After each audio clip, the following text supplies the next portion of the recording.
atau mengupah dari barang-barang yang tadi seperti nyanyian dan lain sebagainya, tonggu dan lain sebagainya, atau alat-alat yang untuk permainan itu juga haram. Jadi kaidah-kaidah ini, jadi maharuma isti'maluhu haruma ittikhadhu. Ada yang lain maharuma akhluhu haruma yaqa'uhu. Jadi kalau tadi mengerjakannya kemudian hasilnya, nah sekarang hasil dari itu kemudian diberikan kepada yang lain. Maharuma akhluhu haruma yaqa'uhu. Jadi ketika barang yang kita dapatkan atau seseorang yang dapatkan itu dari barang yang haram, maka memberikannya pun haram. Meskipun itu dalam bahasa lain untuk sodako. Umpamanya ada orang yang hasil riba dan lain sebagainya, maka tetap memberikannya adalah haram. Meskipun itu ada bahasa namanya sodako atau wakaf dan lain sebagainya. Ya, tetap karena awalnya adalah dari sesuatu yang haram. Nah, jadi ketika tadi yang disampaikan Mang Aceh, Mang Haji Aceh, Mang Kiai Tony, itu memang terjadi perbedaan pendapat lah. Kalau Habib itu lebih mukasyafah biasanya kalau yang sudah ini. Karena Habib itu cepat mukasyafahnya dibandingkan orang biasa. Jadi ketika darul mafasid muqaddamun ala jalbil masalih diterapkan, jadi kerusakannya itu sampai di mana? Hifdzuddin, ya. Jadi kan ada 5 ini, ada hifdzuddin, kalau bisa merusak agama itu bisa secara ini bisa dilakukan. Atau merusak badannya juga. Tapi ketika keseluruhan itu masih ada peluang untuk berusaha yang lain, ya harus. Gitu kan.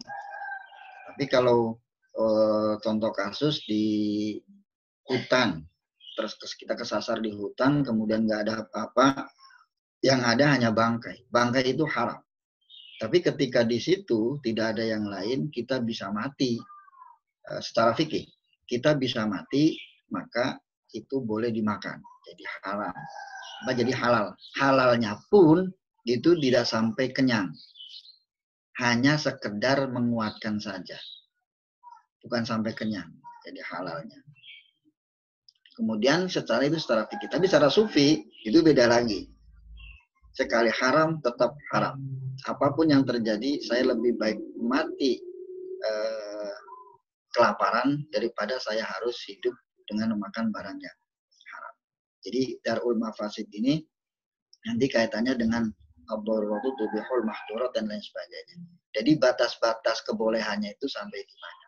Tapi ketika itu sampai mengancam yang paling pokok adalah agamanya, itu bisa dilakukan.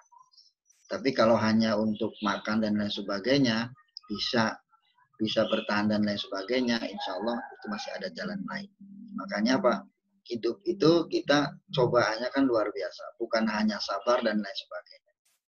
Yang paling akhir adalah ya sabar. Kan seperti itu. Usaha dulu, baru sabar. Ya. Jadi kaitan ini pembahasan darul mafasid muqaddamun ala jalbil maslih ini jelimet karena harus ada kadar daruratnya sampai di mana. Gitu kan, ada hifdzuddin, ya Bang Jafar itu ada 5 kan. Saya lupa lagi itu. Ilbun nasl dan lain sebagainya, keturunan dan lain sebagainya. Itu batasan-batasannya dari patokan-patokannya seperti itu. Jadi ketika masih ada yang lain, ya harus dan tidak karena intinya biasanya kita itu dengan sekolah, umpamanya anak sekolah, anak saya ini sekolah dan lain sebagainya. Jadi kita kembalikan lagi ke kewajiban orang tua terhadap anak. Jadi sampai di mana? Anak ini kan pendidikannya itu bukan pendidikan umum, intinya seperti itu. Pendidikannya itu pendidikan tarbiyatul Islamiyah. Jadi akhlak dan lain sebagainya. Itu. Jadi kewajiban orang tua pun itu nggak sampai kan dewasa, tapi sampai anak ini betul-betul balik. Setelah balik sampai dididik, kalau sudah balik itu kan sudah sendiri-sendiri, catatan amalnya pun sendiri. Tapi karena perhitungan dan lain sebagainya, masalah keduniawian dan ukhrawiyahnya, maka sehingga biasanya ukhrawinya yang kalah kan seperti itu. Jadi sekali lagi, jadi batas atau kadar mafsadatnya itu seperti apa. Ya mungkin itu saja. Assalamualaikum warahmatullahi wabarakatuh.